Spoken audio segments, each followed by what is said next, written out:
and I've been very, very active and very involved ever since I've got out. We got one more speaker, and then after Jared, we're gonna, like I said, I'm gonna give everybody the opportunity to either jump on the megaphone or the microphone and give a 2-minute speech to the crowd or a rant to the Federal Reserve. Last year when we did this, only a handful of people did it, and that's fine and understandable.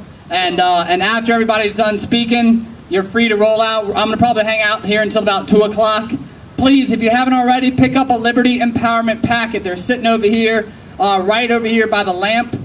Is some of the critical information that we've been giving out to folks here in inner city Richmond the last about month and a half. So our next speaker is Jared. He was the 2012 Ron Paul State Director in North Dakota. Let's give a big welcome to Jared Hendrix.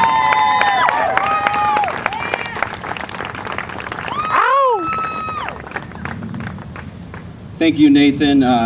And special thanks to Nate Cox and Meg McLean and Igor Prohorov and the others that helped organize this event. I do think that the Fed issue is the most important event, the most important economic issue of our time. But it's not a new issue. This really goes back for thousands of years, even into biblical times. In Proverbs it says that the Lord detests dishonest weights and measures. I mean, this has been a big issue for centuries, and even going through ancient Rome, when Rome got too big domestically and abroad, they expanded their empire beyond what they could afford, they would resort to primitive inflation. They would chip coins, they would physically chip coins, and they would dilute the metals. Of course, today it's a lot easier. They just move a decimal point over in a computer to create credit at a central bank. But this debate has been going on for a long time. Even 200 years ago, at the beginning of this country, we had a debate between the Hamiltonians and the Jeffersonians about whether we should have a central bank that would give the government the unlimited power to pay for and to do essentially whatever it wants.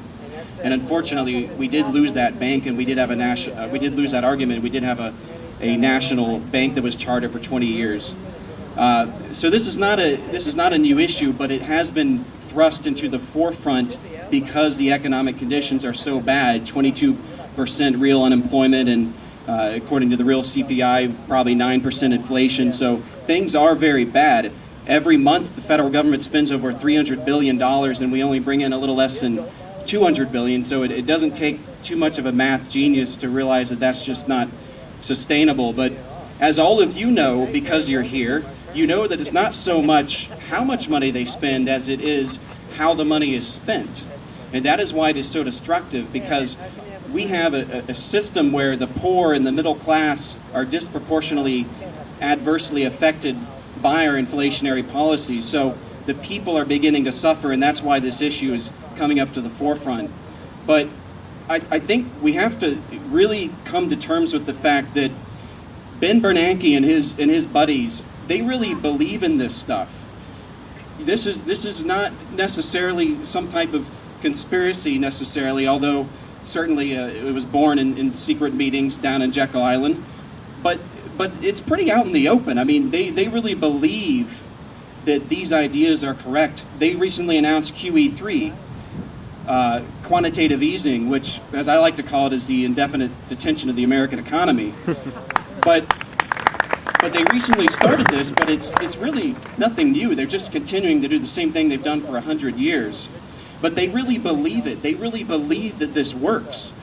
So that is why this has been going on for so many centuries and so many years, because it is a philosophic battle. It is a battle of ideas. And because it is, we have to be armed with the right ideas. If we believe in liberty, if we believe in this philosophy, then we are personally responsible. We are personally responsible to do something about it.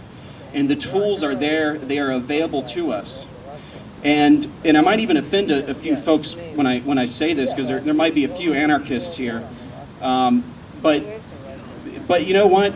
If you really believe that the system that we have is totally broken, and I admit it might be hanging on by a thread, but if you really believe that this system is totally broken, you're wasting your time here. Because the system does work. If enough people put enough pressure, it will work. I'm telling you. The groundwork has been laid, and we're seeing the fruits of this now with the rise of the Ron Paul movement, the Tea Party movement, the Occupy movement, all these things are coinciding. They're all happening at the same time. So the groundwork is there. And there has been one man, which some of you have heard of, Dr. Ron Paul, who for 35 years has promoted this. Since 1983, every year in the Congress, he has introduced a bill to audit the Fed. And just recently, this past July, that bill passed the House with an overwhelming majority. So let me tell you, the system does work. It might barely work. It might work slowly, but it does work. If enough people make enough of a fuss, we can start to shed the light on this institution. Even here in the 3rd District, we're in the 3rd District right now. Bobby Scott is the representative of the 3rd District. Any Bobby Scott fans? Just making sure. A couple years ago, he voted against auditing the Fed. Well, guess what? Fast forward 2 years later, as the libertarian wing of the Republican Party took over the 3rd District. In fact, right over here is Chris Stearns, the 3rd District chairman, and a bunch of folks. I got elected to State Central Committee, and our candidate, our nominee in the 3rd District, Dean Longo, is an advocate for Fed transparency. And all those things coupled together, we were able to put pressure. And guess what? Bobby Scott voted in favor of auditing the Fed this July. So it does show that it does work, but we have to be dedicated. We have to be willing to work hard. We have to sacrifice.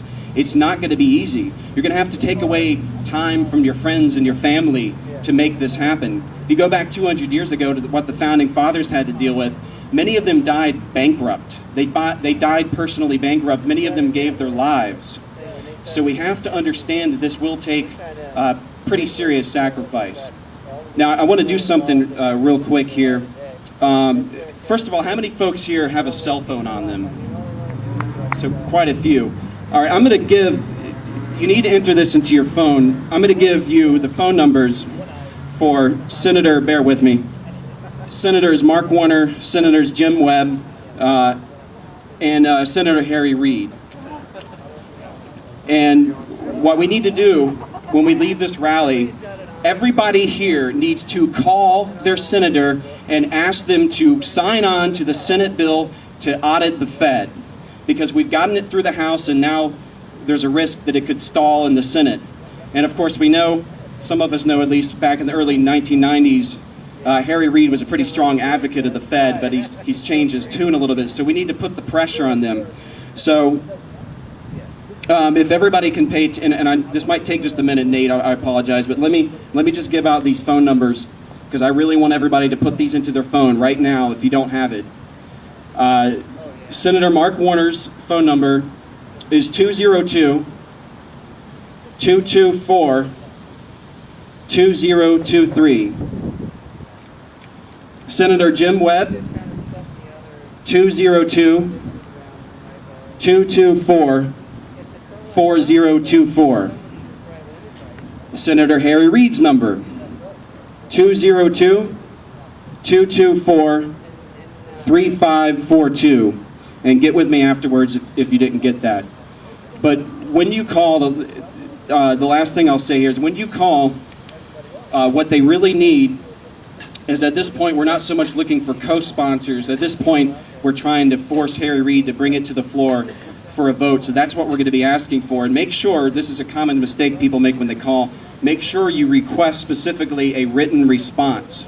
Remember, these legislative aides and others, when you call them, they might get a little annoyed about getting all these phone calls, but at the end of the day, it's their job. And make sure that you request a written response, because that'll force them to have to address it. If you say, hey, look, if he's not going to support this bill, then I want to know why. I want a statement. I want an explanation. And they will have to provide it to you. So please help put the pressure. We can win this. Even if we don't win it this time, I think we will win it in the future. We're steadily getting more Liberty folks into the Senate. We've got a few in the Congress already. So we got to keep fighting it. You guys need to keep standing strong on this issue. You need to stand with me, and together we will cast out this den of vipers, and we will end the Fed. Thank you very much.